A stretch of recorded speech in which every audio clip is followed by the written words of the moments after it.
don't have priority in that mid lane. You know, Ryze is still probably going to clear that out fairly well early into the game. In the bot lane, Jinx tends to overtake the Aphelios, so it looks like Selfmade will have more options. Vitality, but at the same time, to say that now, yeah, just wanted to, because of course, actually, when you do have these early wards, you can give XP to solo laners, and for them.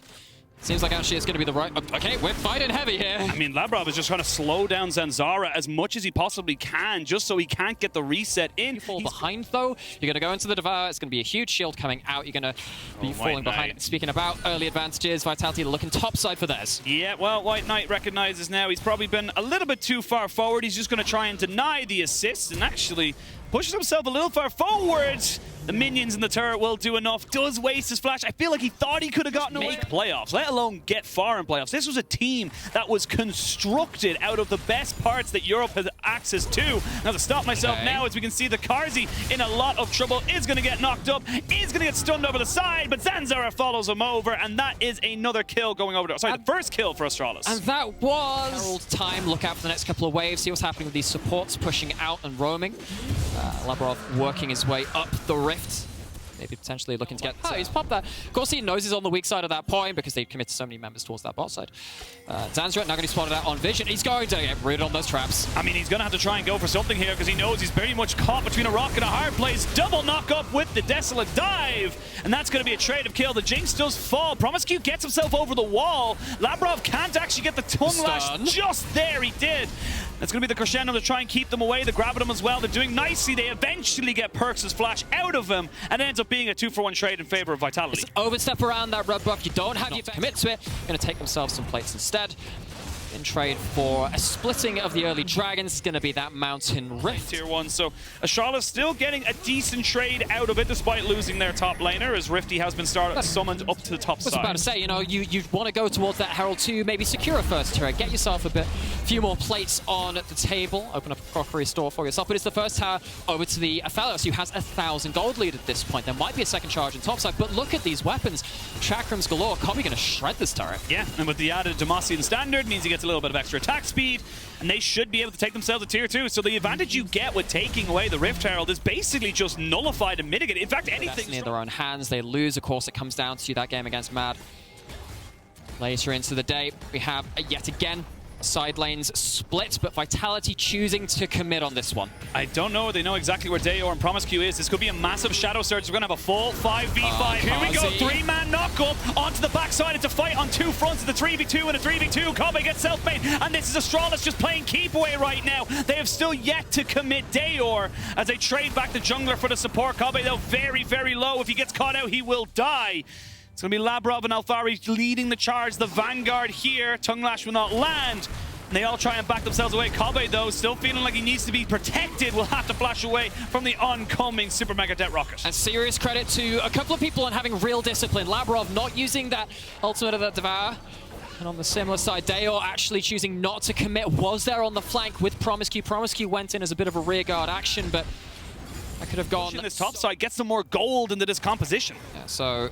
Again, looking towards this posturing, looking to see who's going to be pulling the, swinging the hammer blow. They're going to try and go on top of the Tahm Kench because they know he's the safety for the Jinx. If they get Zanzarah taken down, they can't get the Shadow Surge onto the backside. It's going to be a double knock-up. Kobbe has to go off, but he's just not got the damage. Vitality get themselves a full, clean ace, and this game has been turned on its head. I mean, reports of Vitality.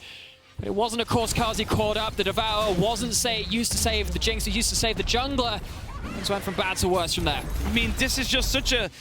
I get it. You want to get rid of the Tahm Kench, but look what you've just given up. 2 turrets in mid, a tier 2 in top, a dragon. This is now out of left field, a 5. You just need to burn stuff off of Carzzy. You need to try and get him away from the fight, so even if he doesn't die, he's no longer involved. Teleports. TP's going to be coming in. That's going to be Dajor, though, at Zanzarah. Going to find Perkz. They're going to try and fully commit to this one here, but the Everfrost keeps him nice and safe. That's a very tanky Ryze. Alphari now on the backside here. We'll be going mega very soon. Zanzarah, though, will not fall down just yet. The Cataclysm comes in with the Gore Trigger. He hasn't fallen now. now he does. Alphari, though, left in a very precarious position. Dajor, though, has been separated from his team, and the rest of Vitality have come to save the day. Perkz didn't need it in the end anyway, as Vitality find 3 and Astralis are falling apart. They're falling apart. They reached for the stars. They reached for. He fully committed when I felt like he could have, and yes, you could argue the different semantics of a million different possibilities of what could happen, but at the end of the day, when you're on something like the Vex, you gotta commit. Just like this, double flashes have been in on the Carzzy, and that is a small silver lining here for Astralis. It is because, of course, if you don't have the Jinx, you don't want to be fighting. Aphelios does plenty of damage in his own right, has that 2 items. And this is with the Baron spawned. You have good weapons for it too. You got those chakrams. I think you have to. They might be the Hail Mary. I mean, you gotta flip it. This is a flip I actually 100% condone. Here they go. They're going to see Vitality trying to go in. They are going to get the sphere onto Selfmade. He's already down to just below half. 6,000 HP on the Baron. Astralis, this is to be heroes or zeros. This is for all the Mad Lions fans to try and keep them as happy as you possibly can. You can see Zanzarah, though, taking a lot of damage.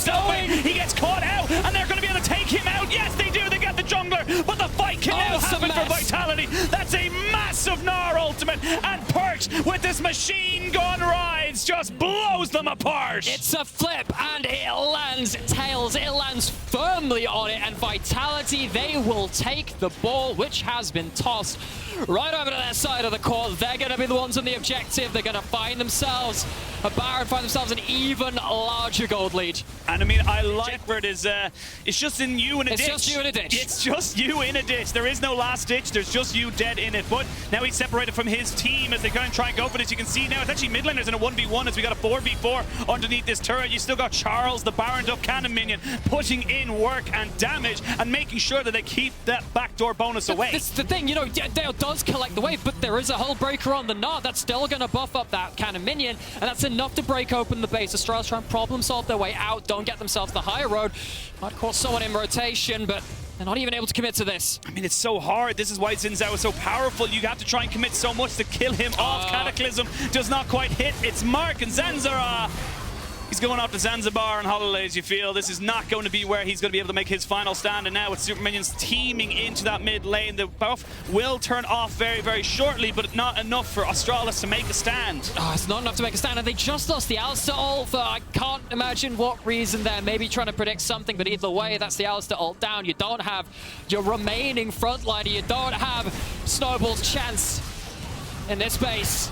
No, and there's going to be one more. You're going to get Dajor going in, but he gets immediately exhausted. It's on to Labrov, who gets himself nicely away. The Zhonya's comes out. That's a good Moonlight Vigil, but it's not good enough unless Kobbe can randomly decide to get a pentakill. 1v5, sorry, 2v5. This game is all but done. They even get the reset off Alphari. Perkz goes into golden stasis. Labrov is not afraid as they jump all the way in on top of that one. Vitality at the final port of calling. Lock the last remaining spot in playoffs, and they will face Excel in round 1.